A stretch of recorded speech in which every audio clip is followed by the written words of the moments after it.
The Queen's coffin arrived at Buckingham Palace tonight, met by royals including King Charles, Queen Consort Camilla, Prince William, Kate, Prince Harry and Meghan Markle in an intimate family gathering as huge crowds lined the streets of central London.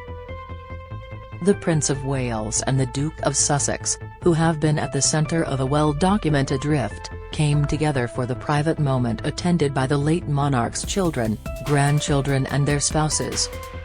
Members of the public applauded and cheered outside Buckingham Palace as the coffin arrived at around 8 p.m. following a 15-mile journey from RAF Northolt, where it earlier touched down from Scotland accompanied by Princess Anne. Mourners clapped as the hearse made its way down Constitution Hill and around the Queen Victoria Memorial before driving through the gates of the royal residence and the central arch into the quadrangle. The vehicle, designed by Jaguar Land Rover and the royal household, slowed down as it approached the gates where policemen saluted. Outriders stopped with their heads bowed at the end of the journey. People cheered hip hip hooray after the late Queen's coffin, draped in a royal standard with a wreath of Balmoral blooms, drove under the arch. Many well-wishers put down their umbrellas as a sign of respect despite the typically British wet weather, while others wiped tears from their eyes in an outpouring of emotion. Phone cameras lit up the sky as people documented the historic moment. The late Queen's coffin arrives at Buckingham Palace. Image, Sky. Well-wishers gathered outside the royal residence in central London. Image, Getty. The state hearse was designed to give members of the public a clear view. Image, Getty. In a behind-the-scenes moment, Charles and Camilla were joined on the steps of Buckingham Palace's grand entrance by the Prince and Princess of Wales, the Sussexes, the Wessexes and their children, Prince Andrew, Princess Beatrice, Princess Eugenie and their husbands. Lady Sarah Chaddow and Earl Snowdon, the children of Princess Margaret, the Queen's sister, were also among the group of royals. The Waleses and the US-based Sussexes, who are staying at Frogmore Cottage in Windsor, looked somber as they arrived at Buckingham Palace earlier on Tuesday. The King and Queen Consort left the royal residence just after 8:30 p.m. after being present for the arrival of the late Queen's coffin. It was a busy day for Charles and Camilla, who also travelled to Northern Ireland on the new King's tour of the UK. Standing in the palace's quadrangle was a guard of honour formed from the 1st Battalion Coldstream Guards, and they gave the royal salute as the hearse came to a stop. The bearer party, from the Queen's Company 1st Battalion Grenadier Guards, carried the coffin into the Bow Room, and the Sovereign's Pipe Major Paul Burns of the Royal Regiment of Scotland, played a lament. The coffin will remain in the Bow Room overnight before a procession on Wednesday to Westminster Hall for the start of the lying-in state. The coffin was draped in a royal standard with a wreath of Balmoral blooms. Image, Getty. Phone cameras lit up the sky as people documented the historic moment. Image, Getty. The coffin is taken down Constitution Hill. Image, Getty. The King and Queen Consort arrive at Buckingham Palace on Tuesday. Image, Getty. The Prince and Princess of Wales arrive at the London royal residence. Image, Staff. The Duke and Duchess of Sussex travel to Buckingham Palace. Image, Getty. Hundreds of well-wishers lining the streets of central London burst into applause and cheers after the Queen's coffin was driven past them as it neared the palace.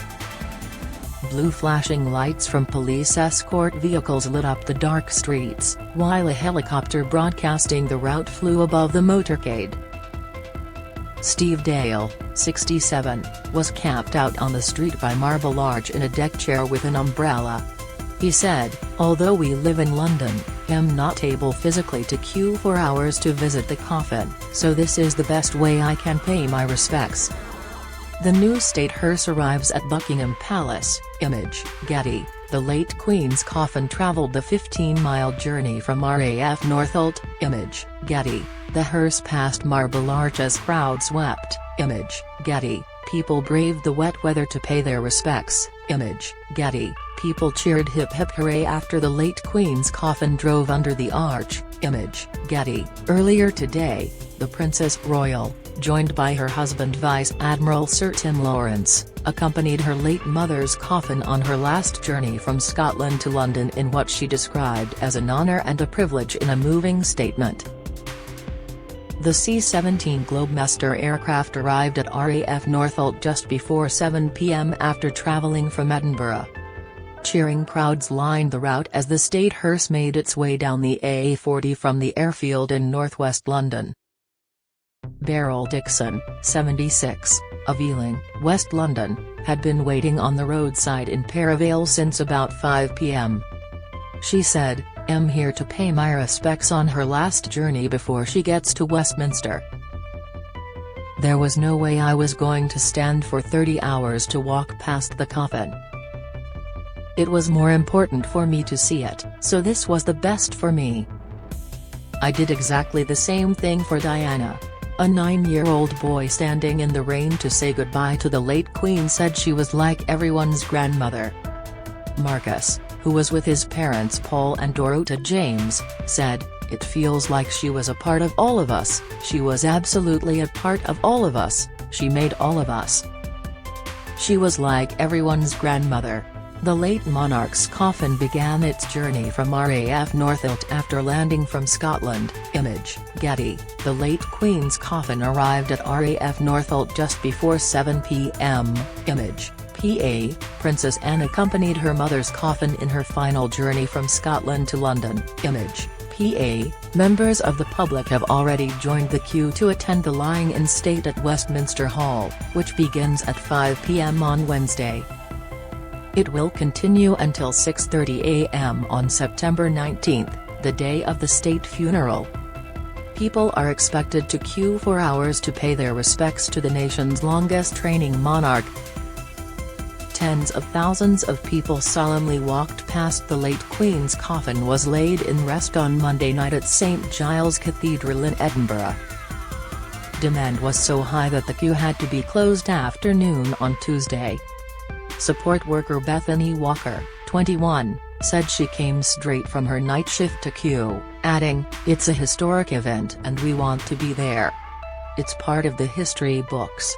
Charles and Camilla, pictured earlier on Tuesday, received the coffin at Buckingham Palace. Image, Getty. The Waleses and the Sussexes were at Buckingham Palace to receive the late Queen's coffin. Image, Getty. Trending. The Princess Royal's journey from Scotland to London today mirrors that she made on Sunday, when she again travelled behind the late Queen's coffin as it was brought from Balmoral to Edinburgh by car. In a statement paying tribute to her late mother tonight, Anne said, "I was fortunate to share the last 24 hours of my dearest mother's life. It has been an honor and a privilege to accompany her on her final journeys. Witnessing the love and respect shown by so many on these journeys has been both humbling and uplifting. We will all share unique memories.